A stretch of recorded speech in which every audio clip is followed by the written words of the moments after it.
Hello and welcome to another episode of Baughcuts. In today's episode, we are looking at Carol and Duffy's poem War Photographer. And as always, these episodes, when we're dealing with one of the poems from the poetry anthology, follow the same structure. We look at the poem's title, and then we look at three quotations from the beginning, the middle, and the end of the poem. And that's absolutely the case with today's poem. So we're going to start with that title, War Photographer. Now, the poem is obviously named after the profession of its central figure. And so the title allows Duffy to immediately foreground for us the role and identity of the individual who documents the atrocities of war. The term itself, war photographer, combines what might be seen as two contrasting concepts. War, on its own, evokes chaos, violence, and suffering, whereas photographer suggests observation, artistry, and a degree of detachment.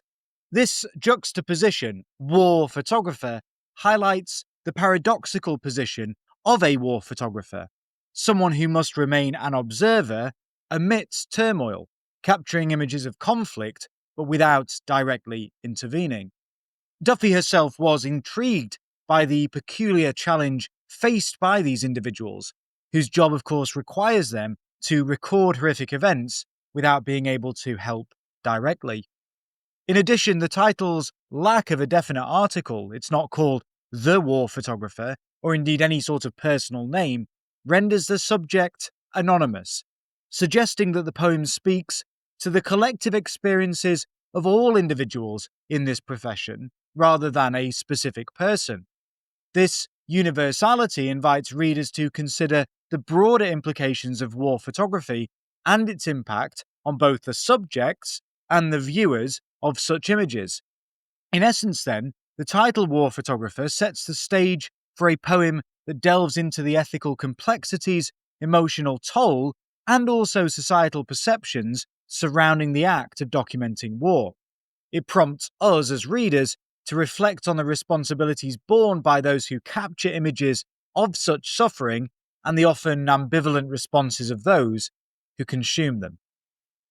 Turning now to our first quotation from the poem, which is, quote, "In his dark room, he is finally alone, with spools of suffering set out in ordered rows." The poem opens with this image of the war photographer back home in England, developing his photos in a quiet darkroom. Finally alone suggests that he's been surrounded by chaos or people and now craves some solitude to process, both literally process film, but also emotionally process his experiences. The darkroom is a place of contemplation, and it's likened to a sanctuary. Later lines draw a church comparison. Spools of suffering is a metaphor. The rolls of film are described as if they themselves contain suffering. Of course, they actually contain images of suffering from war zones. The alliteration of spools and suffering draws attention to it, giving a hushed, sibilant sound as if speaking softly about sorrow. This phrase, in a sense, personifies the film. Each spool holds countless tragedies. By laying them out in ordered rows, he imposes order on the chaos he's witnessed. The neat arrangement evokes images of rows of graves or soldiers, reflecting his attempt to bring structure and sense to horrific images. Thematically, this quote introduces the contrast between the chaos of war and the attempt at order and art produced by the photographer. It also shows something of the emotional burden he carries. Even in a peaceful darkroom, he is with suffering. It's what his work consists of. The words convey a heavy atmosphere, alone with all that pain.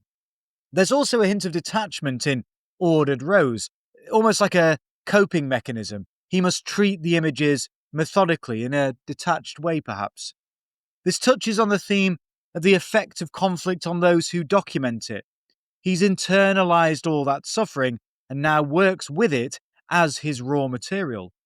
The phrase balances the horror, the suffering, with the attempt at control, those ordered rows. Already, from the very beginning of the poem, Duffy is suggesting that while he can organise the pictures, he cannot really escape the reality of the pain they represent. The tone here is one of quiet introspection and solemn respect.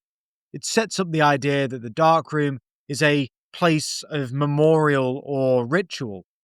It's an opening image that succinctly captures the juxtaposition of war's chaotic suffering and the photographer's need to create meaning, or at least present it systematically to the world. The next line we're going to go with is, as though this were a church and he a priest preparing to intone a mass. This line extends the description of the darkroom, using a simile to compare the photographer's work to a religious ritual. The only light in the darkroom is red, and Duffy likens it to a church's sanctuary lamp, which itself signifies the presence of Christ.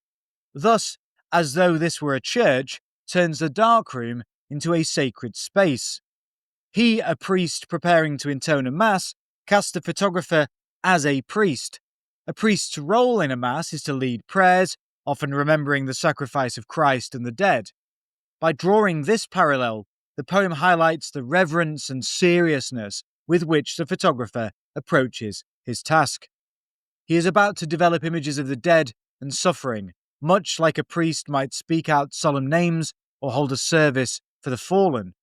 The word intone suggests a slow, solemn chanting. It conveys the idea that the photographer, in gently agitating his chemical baths and bringing the images to life, is performing a somber duty to honor or acknowledge the victims in the photos.